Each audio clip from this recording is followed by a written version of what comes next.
Hey guys, it's Shrek from Shrek Outdoors coming to you today. So I'm here. I slept all day. I was extremely tired. Had a rough last week, basically. I'm doing travel nursing. Yes, I'm a nurse. Yes, I'm a critical care nurse. And yes, I have saved many lives in my 22 years of being a fucking nurse. And if anybody has a problem with it, I am so sick of people throwing that back in my face that I say it all the fucking time, because I don't. I rarely talk about what I do as a profession outside of work, because I don't really give a damn. I don't see myself as a nurse. I see myself as David Schreckengost, and I see myself as Shrek Outdoors, who loves to fish and loves the outdoors and loves to hunt. So with that disclaimer out of the way, I know that there's a lot of people that have a hard time that are new to tying flies, and I'm relatively new to tying flies too, but you know, I think I was a little bit lucky that I kind of had a pretty good understanding of the whip knot. It can be a little bit hard, so I just thought I'd make a little video showing. So we're just going to kind of start the stream. Nothing fancy, but I am going to cut the tag off so it doesn't confuse anybody.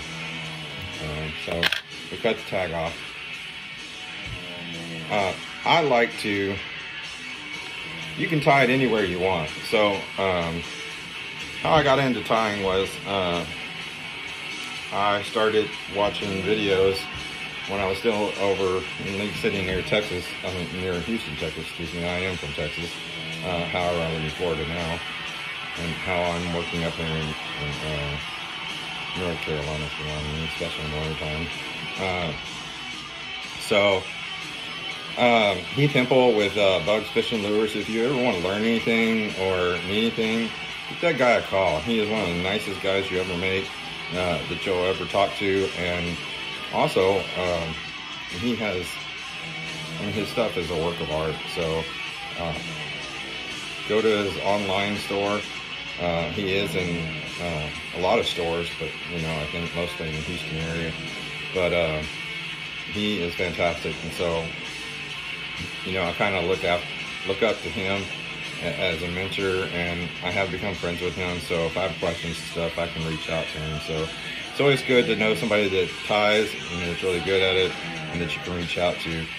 I've been wanting to do it for a long time. I've been buying his lures for a couple of years, and finally I'm sitting up here in my damn little extended stay, bored to death, drinking my liver, you know, as my mom would say, you know. I guess following in my dad's footsteps, but fuck it, you know what? He was my dad, and I loved him. I still love him. He's still alive. He's just, he's 75. Whoa. Jesus, I just turned 48. He just turned 78. So for 78 and the life that he lived, I think it's pretty damn good. So anyway, so I've tied this off. Enough about me. So we're going to take 2 fingers here, okay? 2 fingers. You're going to wrap that around your string there. I like to, so when you do that, let me show you. It makes I don't know if you can see, it makes a cross, right? So I mean, you could drop here, but you want that cross to go up under your eye, right? Or say, we're just going to start with a half hitch. Say you're way over here, right? And you're tying, every now and then, it's not a bad idea to secure your stuff down with a half hitch, you know? So, like, you know, half hitch that puppy right there. We'll do another one. I don't know what's happening there, but anyway. So, oh, I think that's good enough. Yeah, that's okay. So that's a half hitch.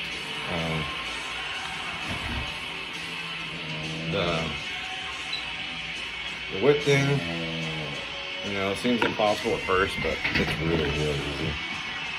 So take 2 fingers, you wrap, it makes a little cross.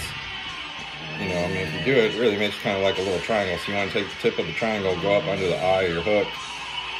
You're going to turn your fingers back facing you, and then you're just going to flip totally around when you do, you gotta swap your fingers. Keep that triangle underneath your eye. You don't want both strings, you only want one string, so you want to keep that triangle under that eye. So back under that eye, and the more you flip it, the more that you get. See, I mean, now that I did it, now I'm doing it faster. So once I'm done flipping it, I'm gonna take and pull that son of a bitch tight, right? So that's not my code strip. But we'll do it one more time. So you take two fingers, next triangle, go up under your eye, right next to where you want to tie. You're facing that way, then you're turning and facing this way, and then you want to be up under that eye. Right? Stupid string. This is a different string than I normally use, but anyway, let's do it again. You're going to take that up under your eye, turn your fingers, do the triangle, keep that eye of the hook, do the triangle, and you just keep turning. Just like the whip hitch tool, which I think is bulky and nobody really knows how to use it anyway. So when you're done, you do 3 or 4, however many you want. Sometimes my big finger gets caught in the way. You want to make sure you pull it tight, right? So you drop that and pull it tight. So you can do that as many times as you want. Different way that the guy at Orvis, I'm lucky up here, they have Orvis, and so they have quality equipment. So I have this, is it called a bodkin? I think it's called a bodkin. Basically, it's just, you know, like a pick. But it's got like a little hole in the back. So you can go around twice around your bodkin, or 3 times around your bodkin. You know, something like this, because it does have a big head, you want to kind of do it loose. Boy, if I had a nickel for every time I heard that term, big head, but you know, I don't think it's in the same frame as what I want to take it as. But, so then you want to just pull that over your the eye of your hook. And make sure that you're over all of it. So those loops that you just wrapped around, so you want them to go. That's the hard thing about doing it this technique. That's why I'm not a big fan of it. But anyway, so you can pull it tight. But as you can see, which is, it doesn't hurt anything. You know, it didn't make it all the way around my eye. But if you were using a regular hook, it would, no problem. So we'll do it again 3 times and make it kind of loose. You know, if I had a nickel again for every time I heard that, I'd have a nickel.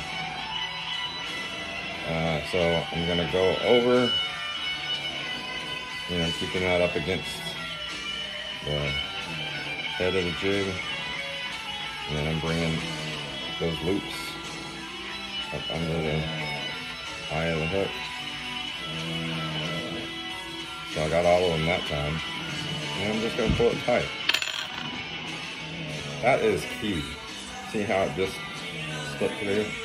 I mean, it's super key. You gotta, you know, I've watched a lot of videos, and see how it bends the hook? That's how tight you want. When you're wrapping, you want to bend that hook, right? You want to, you know, that's how tight you want to bend that shit, you know? And so, anyway,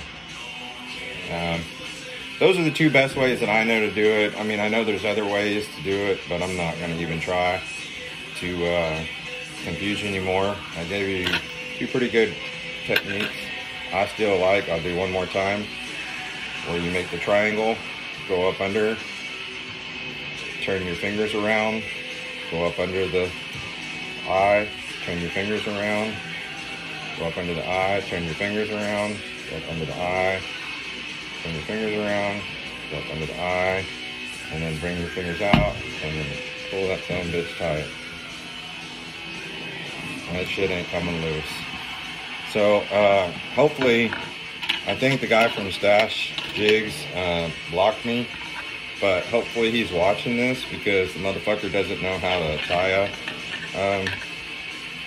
a whip knot. He just ties the shit off any Siemens. It drives me crazy because he sells his shit, and I think if you're gonna sell your stuff, you at least need to know what the hell you're doing. So anyway, so I'm gonna get after tying some jigs, and we'll go from there. Trek out. Good luck to you. If you have any questions, please, by all means, reach out to me. I think my phone number's on there. I mean, my email's on there. You can certainly message me. I'll be more than happy to help you in any form or fashion. I also have connections with custom crankbait companies.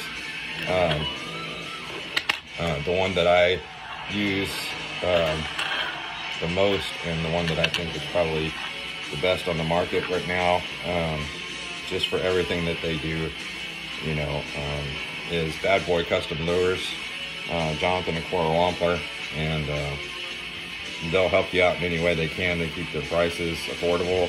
Their head's not too big. They give to our veterans. They give to our military. They donate to kids' charities, the whole 9 yards. And these guys aren't rich by any means. They work their ass off to get by. So if they can do that, some of these other guys who are extremely cocky on here should be able to do that too. But hey, not everybody's made the same. Not everybody has the same morals or values. And so for those who are stingy and don't want to help other people out, here's to you. Trek out.